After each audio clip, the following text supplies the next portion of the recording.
भगवान गणेश की जन्म कथा के बारे में आपने सुना है। आइए भगवान गणेश का नाम लेकर उनकी जन्म कथा की कहानी आपको सुनाते हैं। ओम गण गणपते नमो नमः। कहते हैं किसी भी शुभ कार्य की शुरुआत अगर गणेश जी का नाम लेकर की जाए तो वो कार्य सफलतापूर्वक संपन्न होता है। ना उसमें कोई विघ्न आता है, ना कोई बाधा। गणपति बप्पा अपने भक्तों पर सदैव कृपा बरसाने वाले देव हैं। श्री गणेश माता पार्वती और शिव जी के बेटे हैं। क्या आप जानते हैं कि गणपति का जन्म कैसे हुआ था? नहीं? तो आइए हम आपको बताते हैं। गणपति के जन्म को लेकर कई तरह की कथाएं हैं। वराह पुराण और शिव पुराण में विनायक के जन्म को लेकर अलग अलग कथाएं मिलती हैं। वराह पुराण के मुताबिक भगवान शिव ने गणेश जी को पंच तत्वों से बनाया है। जब भगवान शिव गणेश जी को बना रहे थे तो उन्होंने विशिष्ट और अत्यंत रूपवान रूप पाया। इसके बाद यह खबर देवताओं को मिली। देवताओं को जब गणेश के रूप और विशिष्टता के बारे में पता लगा तो उन्हें डर सताने लगा कि कहीं ये सबके आकर्षण का केंद्र न बन जाए। इस डर को भगवान शिव भी भांप गए थे, जिसके बाद उन्होंने उनके पेट को बड़ा कर दिया और मुंह हाथी का लगा दिया। तो वहीं शिव पुराण में कथा इससे अलग है। इसके मुताबिक माता पार्वती ने अपने शरीर पर हल्दी लगाई थी। इसके बाद जब उन्होंने अपने शरीर से हल्दी उपटन उतारी तो उससे उन्होंने एक पुतला बना दिया। पुतले में बाद में उन्होंने प्राण डाल दिए। इस तरह से विनायक पैदा हुए थे। इसके बाद माता पार्वती ने गणेश को आदेश दिया कि तुम मेरे द्वार पर बैठ जाओ और उसकी रक्षा करो, किसी को भी अंदर नहीं आने देना। कुछ समय बाद शिवजी घर आए तो उन्होंने कहा कि मुझे पार्वती से मिलना है। इस पर गणेश जी ने मना कर दिया। शिवजी को नहीं पता था कि ये कौन है। दोनों में विवाद हो गया और उस विवाद ने युद्ध का रूप धारण कर लिया। इस दौरान शिवजी ने अपना त्रिशूल निकाला और गणेश जी का सिर काट डाला। जब ये बात पार्वती जी को पता लगी तो वो बाहर आईं और रोने लगी। उन्होंने शिवजी से कहा कि आपने मेरे बेटे का सिर काट दिया। शिवजी ने पूछा कि यह तुम्हारा बेटा कैसे हो सकता है। इसके बाद पार्वती ने शिवजी को पूरी कथा बताई। शिवजी ने पार्वती को मनाते हुए कहा कि ठीक है, इसमें प्राण डाल देता हूं, लेकिन प्राण डालने के लिए एक सिर चाहिए। इस पर उन्होंने गरुण जी से कहा कि उत्तर दिशा में जाओ और वहां जो भी मां अपने बच्चे की तरफ पीठ करके सोई हो उस बच्चे का सिर ले आना।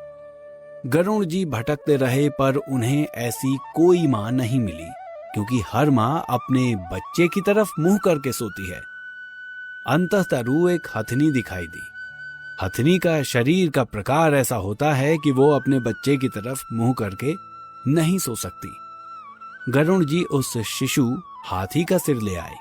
भगवान शिव ने वो बालक के सिर से जोड़ दिया, उसमें प्राण का संचार कर दिया, उनका नामकरण कर दिया। इस तरह श्री गणेश को हाथी का सिर लगा। वहीं तीसरी कथा के मुताबिक, जिसका वर्णन श्री गणेश चालीसा में मिलता है, एक बार माता पार्वती ने पुत्र प्राप्ति के लिए कठोर तप किया। इस तप से प्रसन्न होकर स्वयं श्री गणेश ब्राह्मण का रूप धर पहुंचे और उन्हें यह वरदान दिया कि मां आपको बिना गर्भ धारण किए ही दिव्य और बुद्धिमान पुत्र की प्राप्ति होगी। ऐसा कहकर वे अंतर्ध्यान हो गए और पालने में बालक के रूप में आ गए। चारों लोक में हर्ष छा गया। भगवान शिव और पार्वती ने विशाल उत्सव रखा। इस तरह से देवी देवता, सुर, गंधर्व और ऋषि मुनि देखने आने लगे। शनि महाराज भी देखने आए। माता पार्वती ने उनसे बालक को चलकर देखने और आशीष का आग्रह किया। शनि महाराज अपनी दृष्टि की वजह से बच्चे को देखने से बच रहे थे। माता पार्वती को बुरा लगा। उन्होंने शनिदेव को उलाहना दिया कि आपको ये उत्सव नहीं भाया, बालक का आगमन भी पसंद नहीं आया। शनिदेव सकुचाकर बालक को देखने पहुंचे, लेकिन जैसे ही शनि की किंचित सी दृष्टि बालक पर पड़ी, बालक का सिर आकाश में उड़ गया। उत्सव का माहौल मातम में परिवर्तित हो गया। माता पार्वती विकल हो गई। चारों तरफ हाहाकार मच गया। तुरंत गरुण जी को चारों दिशा से उत्तम सिर लाने को कहा गया। गरुण जी हाथी का सिर लेकर आए। ये सिर शंकर जी ने बालक के शरीर से जोड़कर प्राण डाले। इस तरह गणेश जी का सिर हाथी का हुआ। तो इस तरह से गणपति के जन्म की 3 कथाएं मिलती हैं, लेकिन सबसे ज्यादा प्रचलित कथा मां पार्वती और गणपति से जुड़ी है कि किस तरह से मां पार्वती ने गणपति को अपनी मैल से बनाया था। चलिए अब आपको यह भी बताते हैं कि भगवान गणेश प्रथम पूजनीय क्यों हैं। जब भी किसी शुभ कार्य की शुरुआत की जाती है तो सबसे पहले विघ्नहर्ता भगवान श्री गणेश जी को याद किया जाता है। गणेश एकमात्र ऐसे देव हैं जो सभी देवों में सबसे पहले पूजे जाते हैं। जब भी कोई हवन पूजन यज्ञ अनुष्ठान होता है तो गणपति का नाम लेकर ही किया जाता है। पर क्या कभी आपने सोचा है कि 33 कोटि देवी देवताओं में से श्री गणेश ही क्यों? अब इसके पीछे भी एक अहम कारण है, आइए वो भी हम आपको बताते हैं। दरअसल किसी पूजा, आराधना, अनुष्ठान व कार्य में कोई विघ्न बाधा न आए, इसलिए सर्वप्रथम गणेश पूजा करके उनकी कृपा प्राप्त की जाती है। इसके पीछे पौराणिक कथा भी है। एक बार समस्त देवताओं में इस बात पर विवाद उत्पन्न हुआ कि धरती पर किस देवता की पूजा समस्त देवगणों से पहले हो। सभी देवता स्वयं को ही सर्वश्रेष्ठ बताने लगे। तब नारद जी ने इस स्थिति को देखते हुए सभी देवगणों को भगवान शिव की शरण में जाने और उनसे इस प्रश्न का उत्तर पूछने की सलाह दी। जब सभी देवता भगवान शिव के समीप पहुंचे तो उनके मध्य इस झगड़े को देखते हुए भगवान शिव ने इसे सुलझाने की एक योजना सोची। उन्होंने एक प्रतियोगिता आयोजित की।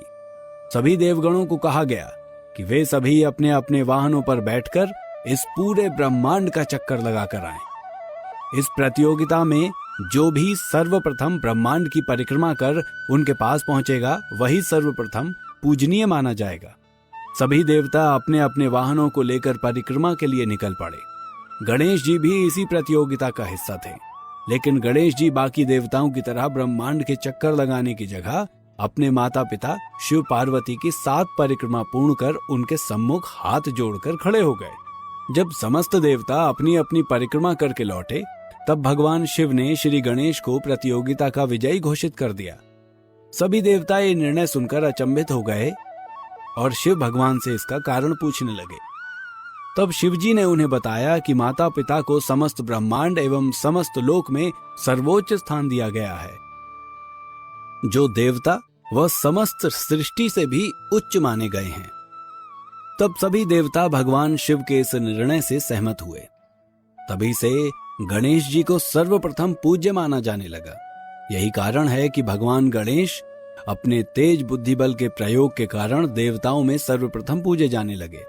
तब से आज तक प्रत्येक शुभ कार्य या उत्सव से पूर्व गणेश वंदन को शुभ माना गया है। गणेश जी का पूजन सभी दुखों को दूर करने वाला एवं खुशहाली लाने वाला है। अतः सभी भक्तों को पूरी श्रद्धा व आस्था से गणेश जी का पूजन हर शुभ कार्य से पूर्व करना चाहिए। एक और कथा है, गणपति का मोटा पेट और लंबोदर।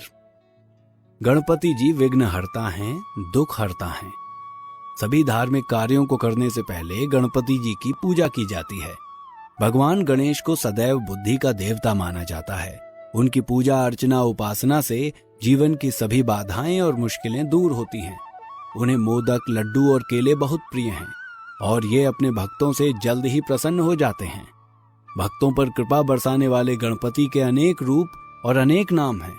गणेश जी का अनोखा मनमोहक रूप सभी को अपनी ओर आकर्षित करता है, खासकर उनका बड़ा पेट, और इसी कारण गणपति को लंबोदर भी कहा जाता है। लंबोदर का अर्थ है लंबे उदर वाला, अर्थात बड़े पेट वाला। लड्डू प्रेमी भगवान गणेश जी का पेट बहुत बड़ा है, इसीलिए उन्हें लंबोदर भी कहा जाता है। लेकिन आपके मन में सवाल उठ रहा होगा कि आखिर उनका नाम लंबोदर कैसे? तो इसके पीछे भी एक कथा है। ब्रह्म पुराण में वर्णन मिलता है कि गणेश जी माता पार्वती का दूध दिन भर पीते रहते थे। उन्हें डर था कि कहीं भैया कार्तिकेय आकर दूध न पी लें। उनकी इस प्रवृत्ति को देखकर पिता शंकर ने एक दिन विनोद से कह दिया कि तुम बहुत दूध पीते हो, कहीं तुम लंबोदर न बन जाओ। बस इसी दिन से गणेश जी का नाम लंबोदर पड़ गया। उनके लंबोदर होने के पीछे एक कारण यह भी माना जाता है कि वे हर अच्छी बुरी बात को पचा जाते हैं। गणेश जी का लंबोदर स्वरूप संसार को ये ज्ञान देता है कि अपना पेट बड़ा रखो, पेट बड़ा होने से ये तात्पर्य नहीं है कि खूब सारा तेल घी खाकर अपना पेट बढ़ा लें। बड़ा होने का तात्पर्य है हर चीज को पचाना सीखें। अपने आस पड़ोस में जो भी बातें होती हैं उसे सुनकर अपने पेट में ही रखो। किसी की बातें इधर से उधर ना करें। ऐसा करना सीखेंगे तो हमेशा खुशहाल रहेंगे। आइए अब आपको बताते हैं गणपति का शरीर क्या सीख देता है। गणेश जी का सिर्फ बड़ा पेट यानी उनका लंबोदर रूप ही हमें सीख नहीं देता, बल्कि उनका पूर्ण रूप ज्ञान का सागर है। गणेश को वेदों में ब्रह्मा, विष्णु एवं शिव के समान आदिदेव के रूप में वर्णित किया गया है। इनकी पूजा त्रिदेव भी करते हैं। भगवान श्री गणेश सभी देवों में प्रथम पूज्य हैं। शिव के गणों के अध्यक्ष होने के कारण उन्हें गणेश और गणाध्यक्ष भी कहा जाता है। भगवान श्री गणेश मंगल मूर्ति भी कहे जाते हैं, क्योंकि इनके सभी अंग हमें कुछ न कुछ सिखाते हैं। बड़ा मस्तक। गणेश जी का मस्तक काफी बड़ा है।